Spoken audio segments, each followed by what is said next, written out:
You think your kindness protects you, but it quietly exposes your softest spots.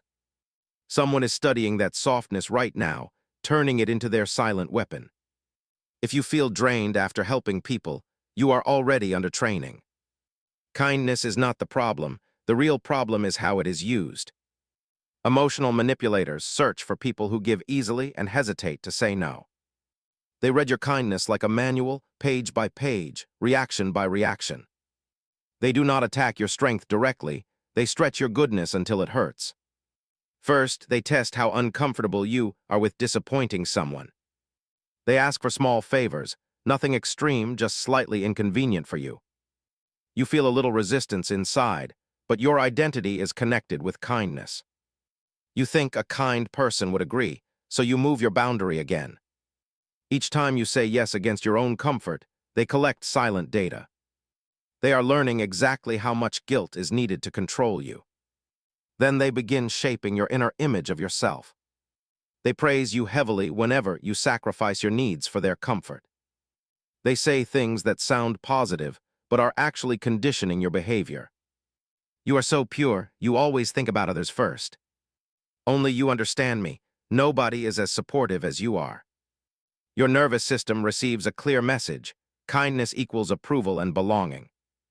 Next, they connect your worth with constant emotional giving. When you slow down or set a small limit, their tone shifts. Suddenly you feel a strange, cold distance, or a disappointed silence around you. They may not blame you directly, but you sense something is wrong. Your mind starts running. Did I fail them? Did I overreact? Am I selfish? You rush to fix the tension, and again you offer more than you can carry. In that moment, your kindness has stopped being free. It has become a leash. Machiavelli once said, "If you want control, learn what people most fear losing." The emotional manipulator studies what you fear losing in relationships. Maybe you fear conflict, maybe you fear rejection, maybe you fear being misunderstood. They wrap your fear together with your kindness, like two threads twisted tightly.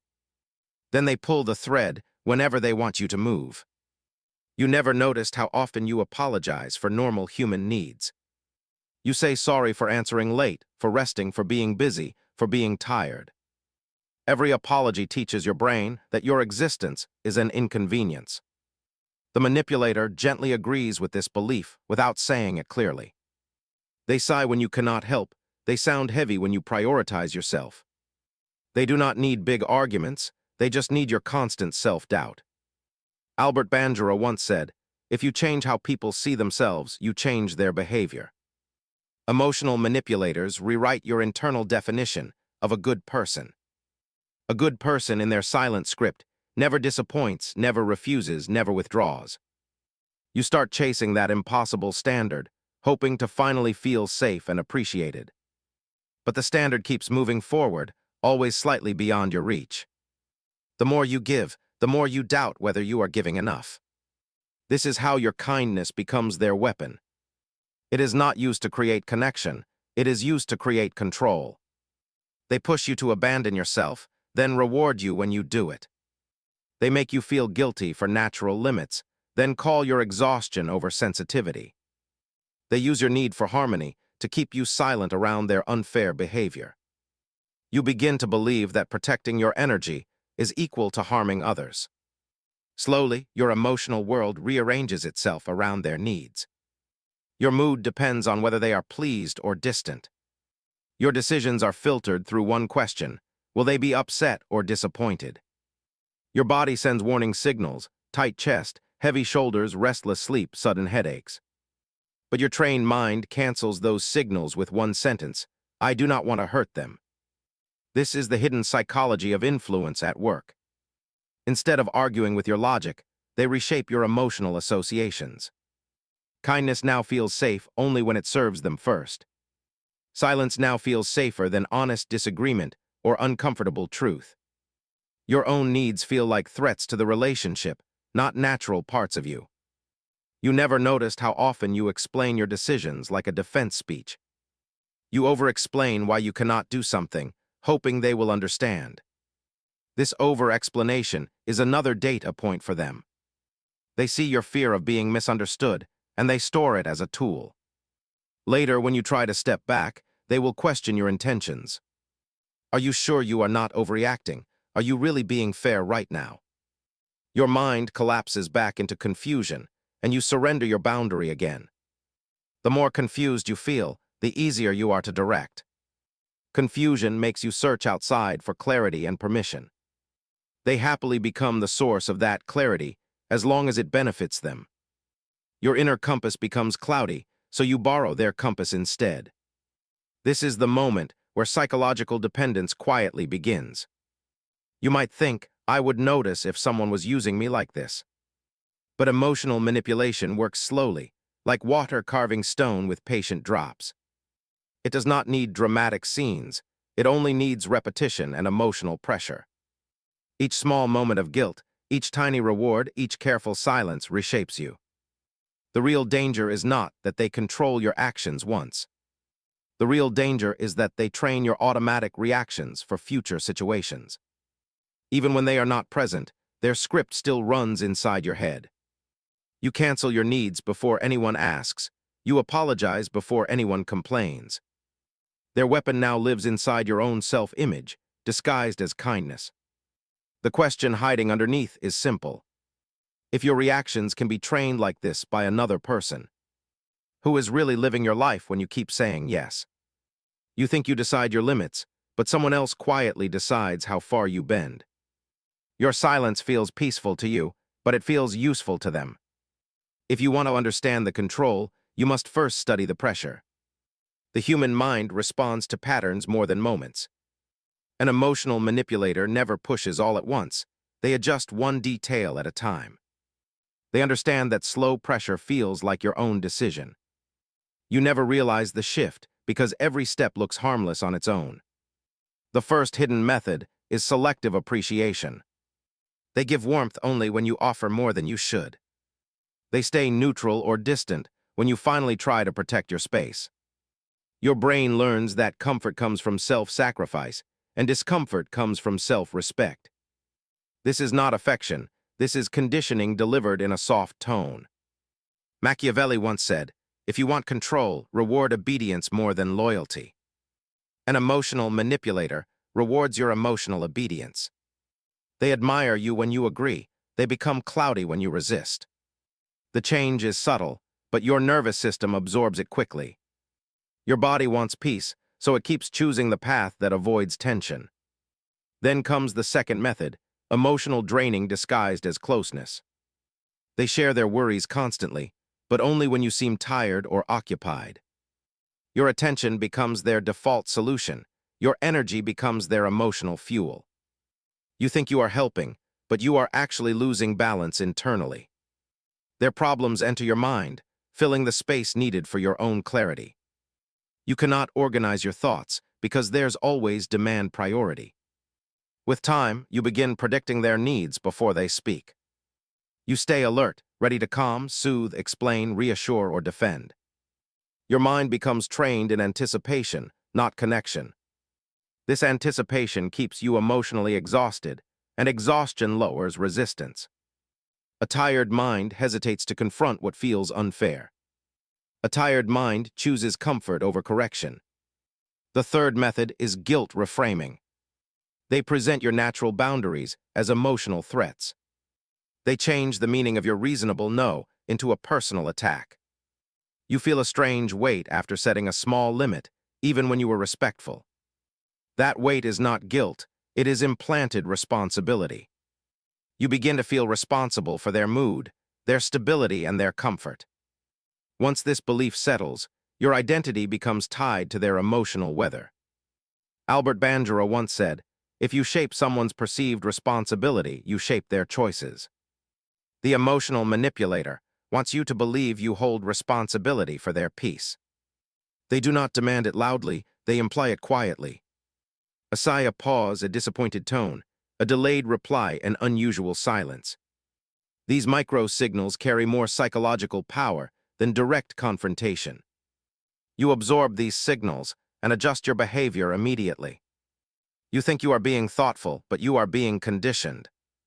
Now notice the fourth method, dependency inversion. They make you feel valued when you support them, but unsupported when you need them. When you reach out, they may respond late, cold, or with minimal effort. You subconsciously learn that your needs create inconvenience. You stop asking for help because you do not want to be a burden. This self-silence protects their advantage, not your peace. Your kindness becomes your weakness because you cannot imagine hurting anyone. They use this moral sensitivity as their strategic pathway. If kindness is your core identity, guilt becomes your biggest pressure point. And they press that point with careful calculation. The fifth method is emotional fogging. They say things that sound true, but subtly dismiss your feelings. You are overthinking, you are too sensitive, you misunderstood the tone. Each sentence makes you doubt your emotional accuracy. You start trusting their interpretation more than your own perception. This is how your internal compass flips. You move away from your own emotional truth and towards theirs. Your clarity becomes cloudy, and in that cloud they guide you easily.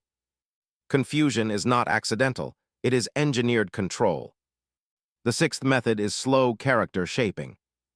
They tell you what kind of person you are supposed to be. Not directly, but through praise, comparison, and emotional reinforcement. You are pure, you are patient, you always understand, you never disappoint. These sentences sound positive, but they create a fixed role for you. If you ever step outside that role, they withdraw approval. You feel sudden emotional coldness, and you rush back to your assigned identity. Step by step, they build a version of you that serves them perfectly. A version that cares too much, questions too little, and apologizes too quickly. A version that avoids conflict because it fears emotional distance.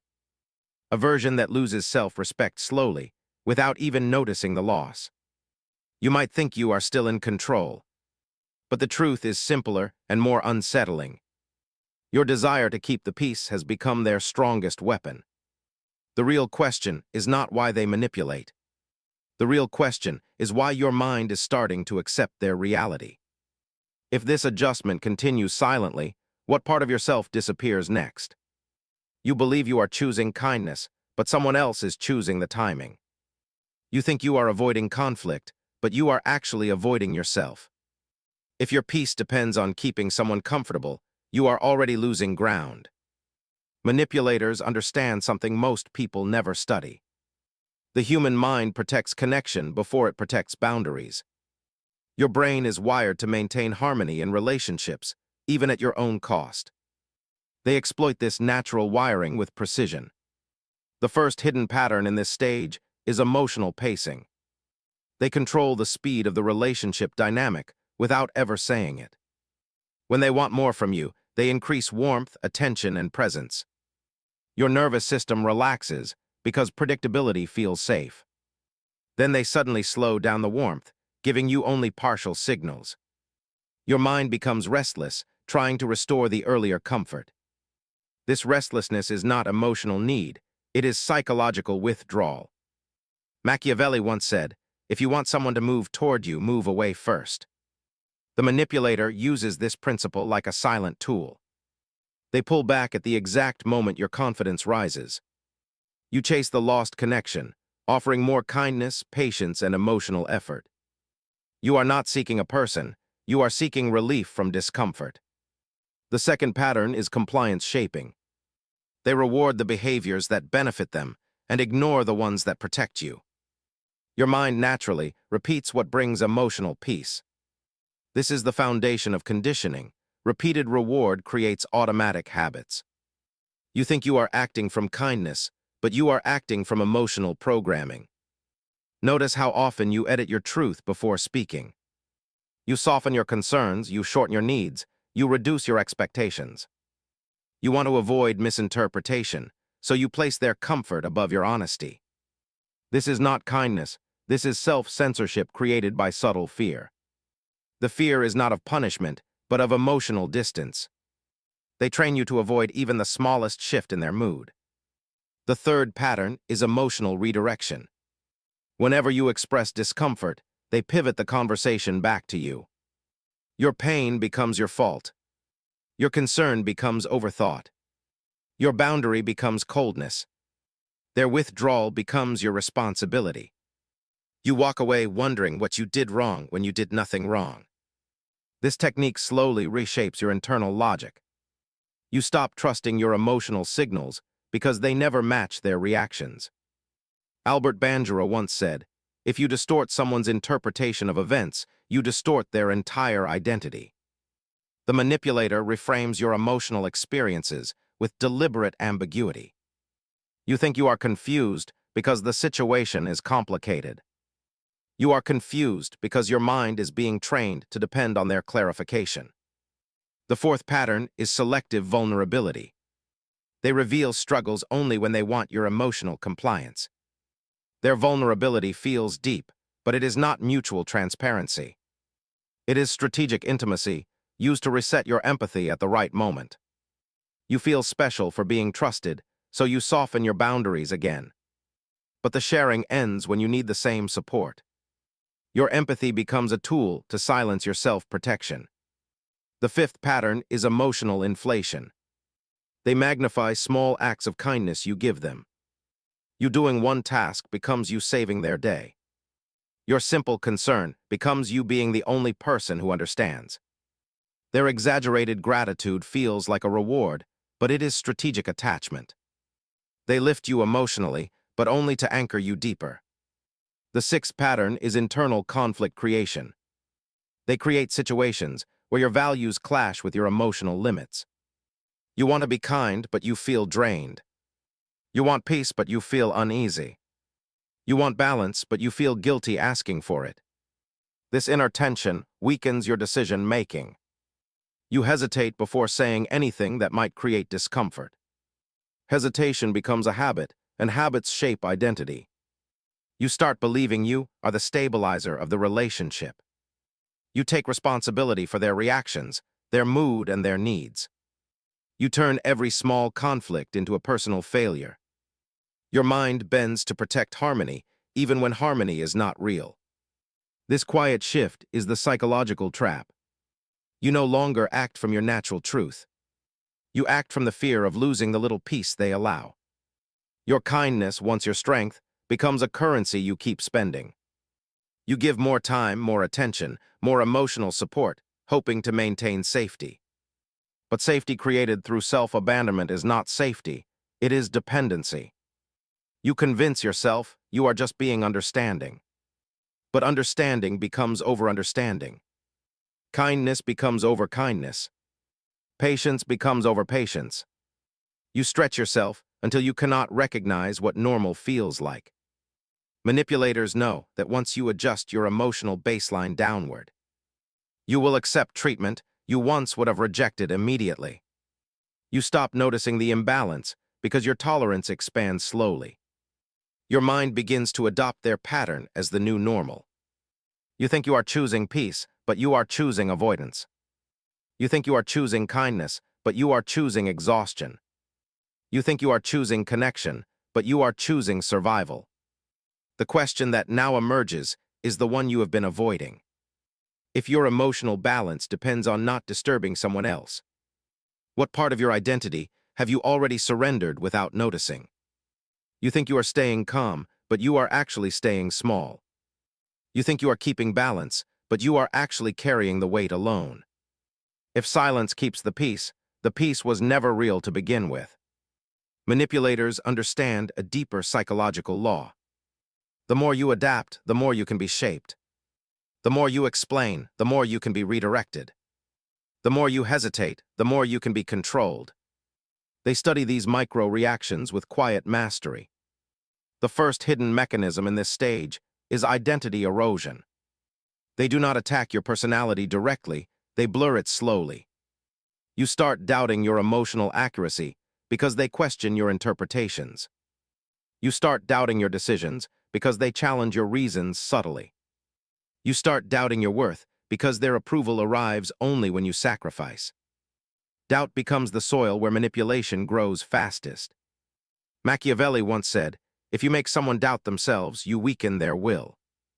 The manipulator weakens your emotional will without raising their voice. They challenge your self-trust through tiny contradictions. They praise your empathy, then criticize your reactions. They admire your patience, then blame your timing. The mixed signals keep your mind off balance, searching for consistency. In that search, you begin relying on their interpretation more than your own. The second mechanism is emotional minimization. Whenever you express a feeling, they frame it as an exaggeration. You are thinking too much. You are expecting too much. You are reacting too fast. Your natural emotional signals get labeled as distortions. This labeling weakens your internal authority. You stop trusting your anger even when it is justified. You stop trusting your disappointment even when it is logical. You stop trusting your needs because they sound demanding. You shrink your emotional presence to avoid being misunderstood. The third mechanism is psychological projection. They quietly push their own behavior onto you. If they withdraw, they say you are distant. If they misunderstand, they say you are unclear. If they overreact, they say you are sensitive. Your inner compass spins uncontrollably because nothing aligns anymore. Their projection forces you to defend yourself against things you did not do. While you defend, you stop noticing their actual behavior. While you justify, you lose clarity about what is real. Defense becomes your default mental state, and defense drains emotional strength. The fourth mechanism is obligation escalation. They slowly expand what you are expected to tolerate. At first, you do small favors without thinking. Then you adjust your schedule to keep them satisfied. Then you suppress your needs to avoid disappointing them. Then you carry emotional burdens they should manage themselves. You keep giving more because giving prevents conflict. You keep offering more because offering keeps the peace. Your kindness evolves into silent duty. What was once generosity becomes obligation. What was once patience becomes self-erasure. The fifth mechanism is self-blame reinforcement. They subtly encourage you to see yourself as the problem. Not through loud accusations, but through strategic disappointment. They sigh when you cannot give more. They sound distant when you need rest. They become quiet when you enforce a small boundary. You internalize these reactions and take responsibility for their emotions. Albert Bandura once said, "If you change how someone interprets consequences, you change their identity." The manipulator changes the consequences around your boundaries. You face emotional coldness when you protect yourself. You receive temporary warmth when you abandon yourself. Over time, your mind equates self-respect with emotional loss, and self-abandonment with emotional safety. The sixth mechanism is silence manipulation. Their silence is not neutral, it is directional. It pushes you into analysis, overthinking, and emotional tension. The silence forces you to resolve the discomfort alone. And you resolve it by giving more. You read their quietness as a sign of displeasure. You assume responsibility without knowing the truth. Your imagination punishes you more than their words ever could. Eventually, your brain forms a new rule. If they are quiet, you must fix something. This rule is the core of their control. The seventh mechanism is invisible comparison. They praise unnamed people who handle things better. They mention others who never complain or always understand. These comparisons are not direct insults, they are strategic pressure. You try to match an impossible standard created to keep you compliant. You stretch your emotional capacity beyond what is humanly sustainable. All these mechanisms point to one central shift.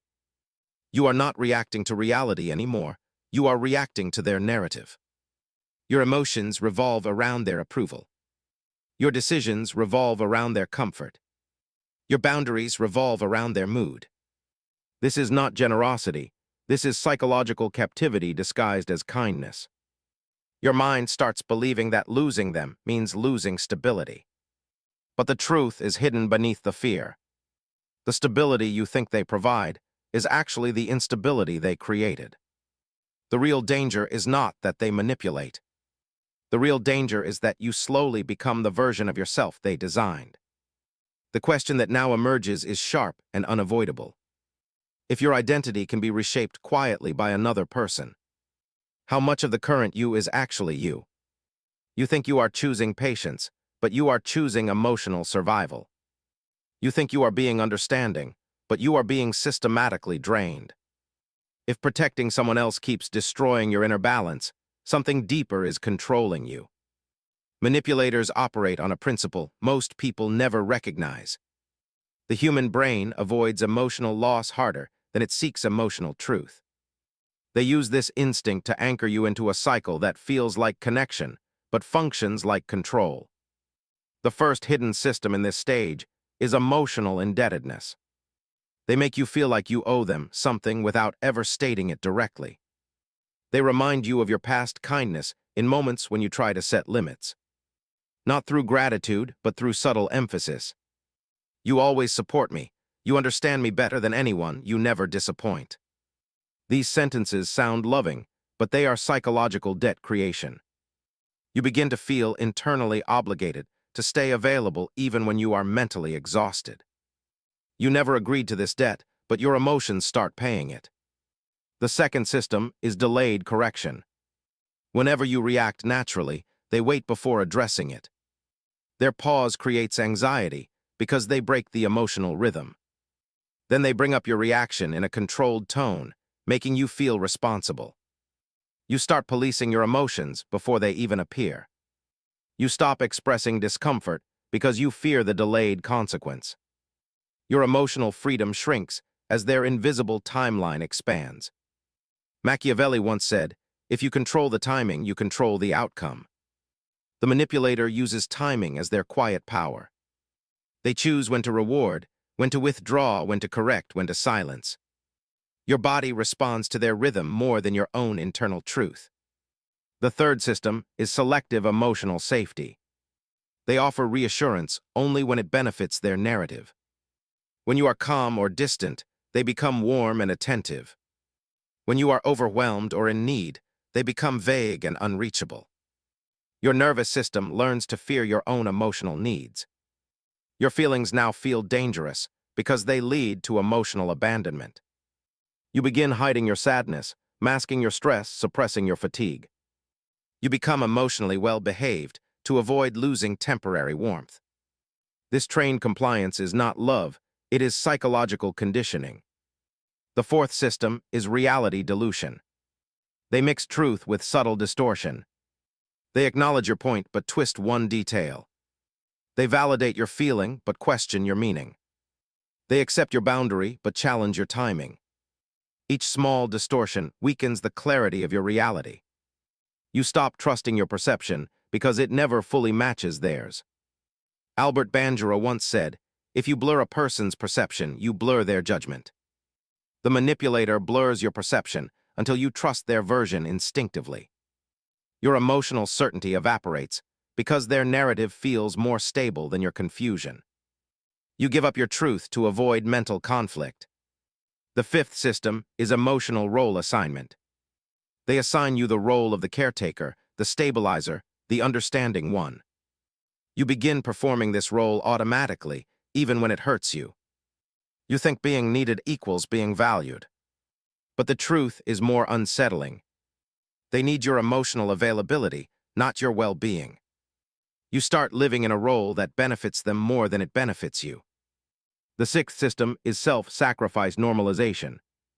They normalize your exhaustion by framing it as maturity or strength. You are strong enough to handle this. You always understand the bigger picture. You have more patience than most people. These sentences turn your suffering into a virtue.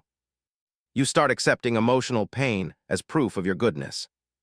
But pain is not proof of goodness, it is proof of imbalance. The seventh system is emotional displacement. They shift their internal issues onto you without acknowledgement. They use your empathy to escape responsibility. You become the emotional container for their frustration, stress, and insecurity. Your mind becomes the storage place for problems that are not yours. You carry guilt for things you did not cause. You carry tension for situations you did not create. Gradually, your emotional identity rearranges around their needs. Your choices become shaped by fear of disappointing them. Your words become shaped by fear of misinterpretation. Your silence becomes shaped by fear of instability. Your kindness evolves into emotional armor you wear every day. Armor that shields them from discomfort, but traps you inside exhaustion. You begin to believe that preserving the relationship requires sacrificing pieces of yourself. Little pieces at first, then bigger ones, then the parts that define your self-respect. Manipulators rely on one predictable human pattern.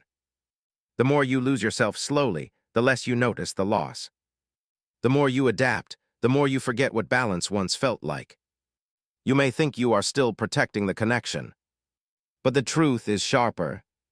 You are protecting the version of them that only exists when you abandon yourself. The question that now rises is the one your mind fears the most. If giving more has only drained you deeper, what happens when you finally stop giving? You think stepping back will create chaos, but the real chaos is what you already carry inside. You think protecting your space will destroy the connection, but the connection is already built on your erosion. If the fear of losing someone is stronger than the fear of losing yourself, the manipulation is complete. This final stage reveals the deepest layer of emotional control. Manipulators do not only shape your reactions, they reshape your identity until you cannot imagine functioning without their presence. The most dangerous part is not the control itself, but the belief that you cannot live without that control. The first hidden force here is emotional dependency inversion. You begin to see them as the source of relief from the pain they created. When they withdraw, you feel anxious. When they return, you feel calm. Your mind connects their presence with safety, even though their behavior created the instability. This internal confusion binds you tightly. Your nervous system becomes addicted to the small doses of comfort they offer. Machiavelli once said, "If you want someone to obey, make them believe they need your presence." The manipulator becomes the emotional center of your world. Not because they give you stability, but because they control when stability appears. Your emotional climate depends on their mood, their words, and their attention. Your mind no longer asks if the relationship is healthy. Your mind only asks if they are pleased. The second force is identity replacement. Your personality shifts so subtly you barely notice the disappearance. You stop expressing opinions that once mattered deeply. You stop pursuing goals that made you feel alive. You avoid conflicts that could restore balance. You adopt their preferences, their comfort zones, their limitations. Your individuality dissolves, replaced by who they want you to be. Your internal voice becomes quieter each time you silence yourself for peace.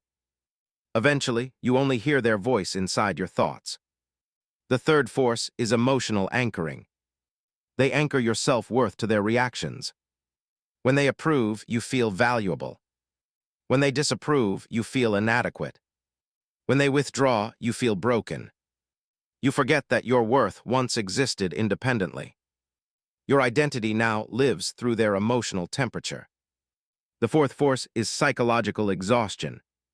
Constant overgiving drains your emotional resilience. You feel tired, but you cannot rest. You feel drained, but you cannot step back. You feel confused, but you cannot trust your clarity. This exhaustion makes you more compliant, because tired minds seek the fastest path to peace. And the fastest path to peace in this dynamic is always self-abandonment. The fifth force is internalized guilt. You begin to apologize for things you never caused. You apologize for being tired.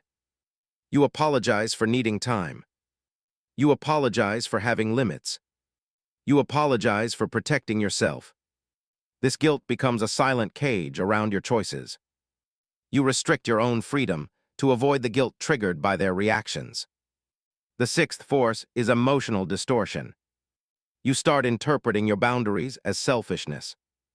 You start interpreting their needs as emergencies.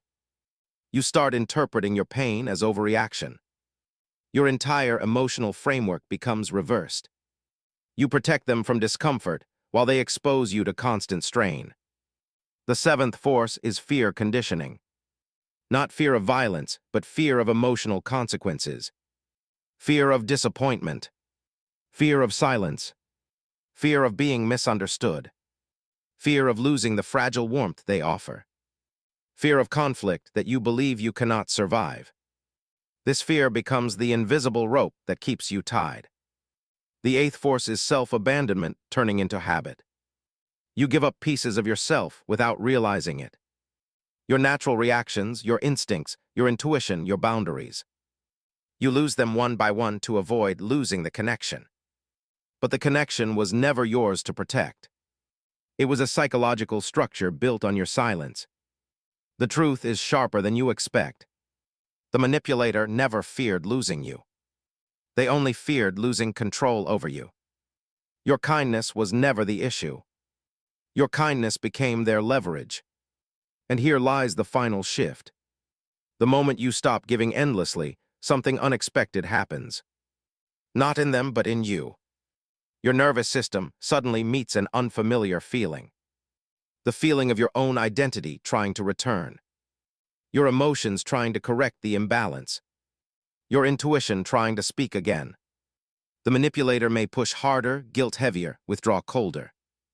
But something inside you begins to wake. The exhaustion becomes clarity. The confusion becomes recognition. The guilt becomes awareness. You realize something powerful. Your kindness was never the problem. Their exploitation of it was. Machiavelli once said, "If someone depends on you, they can be controlled." But the hidden truth he never said is even stronger. If you depend on your own clarity, no one can control you. Albert Bandura once said, "If you change the belief that shapes behavior, you change the entire life that follows." The belief you must change is this. Your needs are not a burden, your boundaries are not cruelty, your peace is not selfish. The moment you reclaim these truths, the manipulation collapses. The final question is the most important one in the entire manual. If someone uses your kindness as a weapon, when will you finally choose to stop handing them the blade?